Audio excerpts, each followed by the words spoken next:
Can you hear me? Yep, I can hear you. You're good to go. Hello. Can you hear me? Yeah, I can hear you.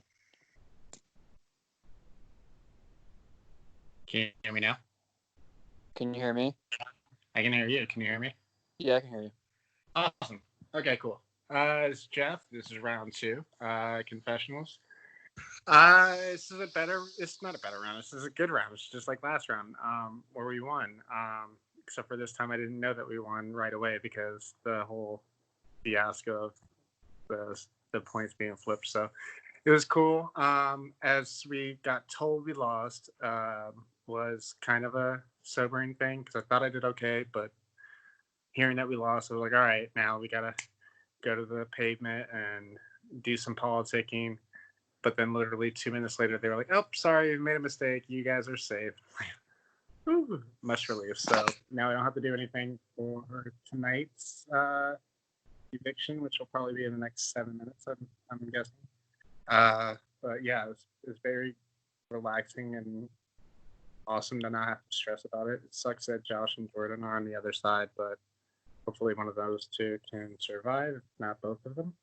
And yeah, I still feel pretty good about my position in the game. I've kind of socialized and talked to I've gotten chats open with everybody, so that's step one. And voting with people is pretty good. I don't have any issues with anybody. No reason to vote anybody out, and I don't think I've given anyone any reason to give me out yet. So, yeah, looking forward to the next party challenge. I did not participate in the last one. It's just, I don't know why I didn't. I was planning on it, but I just didn't end up doing it. But yeah, pretty boring confessional this week because not much has happened. No drama to really speak on. People that I like and in the game are pretty much the same as they were the last confessional. So I open it up to you for questions, Duke. Do you have any? Yeah, I have a couple for you, Jeff. First question I have for you. I think you ended up scoring 4 out of 10 of the ping pong during the ping pong challenge. Yeah. Before seeing the individual results, did you think that was going to be like a high score, a low score, or like in between, or what were you thinking? I was obviously upset with myself for my score. I thought I had scored really low. And that's not even just for the challenge. I thought it was low for myself. I expected better, especially given that I'd done some practice ahead of time. I think what screwed me up was when I saw that other people were using tin foil balls. So I tried one of those, and it's grossly different. It's like throwing 3 ping pong balls at once. It's very dense and heavy.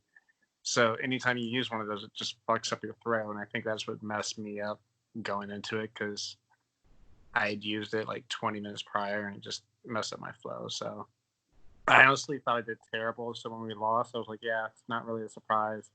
But when we did see the score that we only got 12, and I was like, wait, I got like a third of the score? That's not right. That seems a little lopsided. And so I thought something was up, but I just kind of accepted it as fact at that point. But yeah, I thought I just did shitty. So like when you saw that, you were like a high score on your team, were you like, oh, that's surprising? Right. I did think it was surprising that I actually ended up on the high end for my team, but I was like, okay. I guess that's the reason why I shouldn't go anywhere, or are people going to use that as a reason to lobby against me? But if anyway, I was going to use that to spin that and be like, no. See, this is why I need to stay because no one else is doing anything. So, yeah. So, now so the first 2 rounds you have not voted, you haven't gone to elimination at all. You've been safe. If you had your way in this upcoming vote, like if you had sole, power to evict someone, who would you get rid of and why? Based on the other side, I would just have to narrow it down to people who I haven't had close contact with or any, real content and discussion with.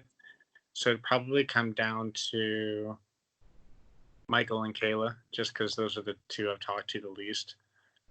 It's just been nothing but surface level. Like, hi, how are you? I'm good. How are you? Good. 2 days later, hi, how are you? I'm good. How are you? And those kind of conversations are like they're painful to have because like, you're not giving me anything, and so like I don't see myself working with those type of people. So I hope that that changes in the future because right now it's not looking good for the future of our teamwork per se. Speaking of the vote on the other side, it's going to be happening in 2 minutes here, I think. Do you have um, any idea what's going down or what's happening during the vote since you can be talking to people on the other side, or are you kind of just staying out of it because none of your business?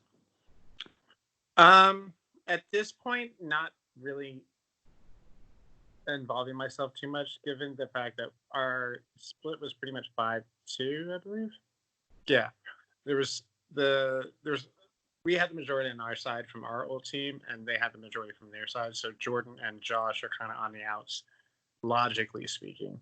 But I don't know what the dynamic is on that side of how they work together. Actually, they didn't really have to work together because it was an individual challenge. I just don't know what their build dynamic is. I don't know what their old team dynamic was. I know that Gabe was a little erratic for a lot of their tastes, but I think Kayla might be the easy vote because she was the original intended vote the last time.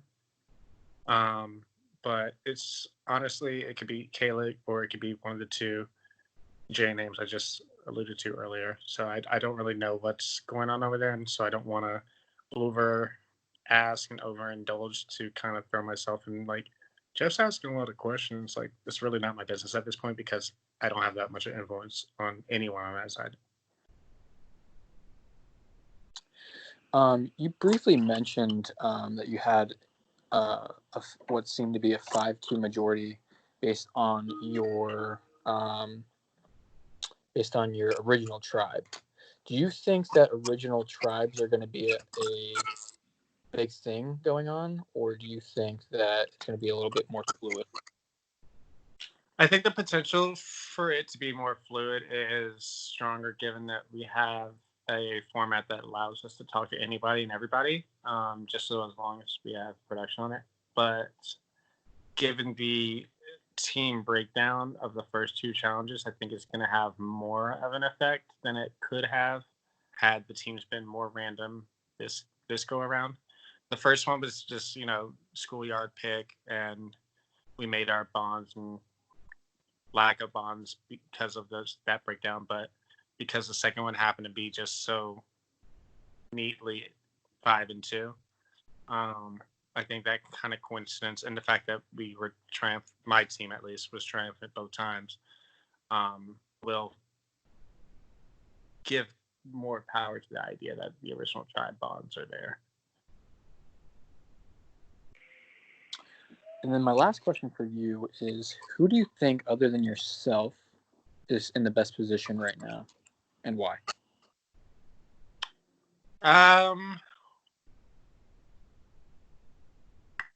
I still think it's Scott because he's still working with me. Hair flick. If not Scott, if not myself, then I would say maybe Austin. Austin's got he's got a good story. He's a sweet kid. Yeah. If I said not those first two, then yeah, maybe Austin. Just yeah, character and story is good. All right, Jeff, that's all the questions that I have for you. If you have anything else you want to add to the end of this, you can. If not, I can stop the recording for you. I have no idea what's going to happen, but I'm excited to see who goes out tonight. And that's it. All right, I'll stop the recording.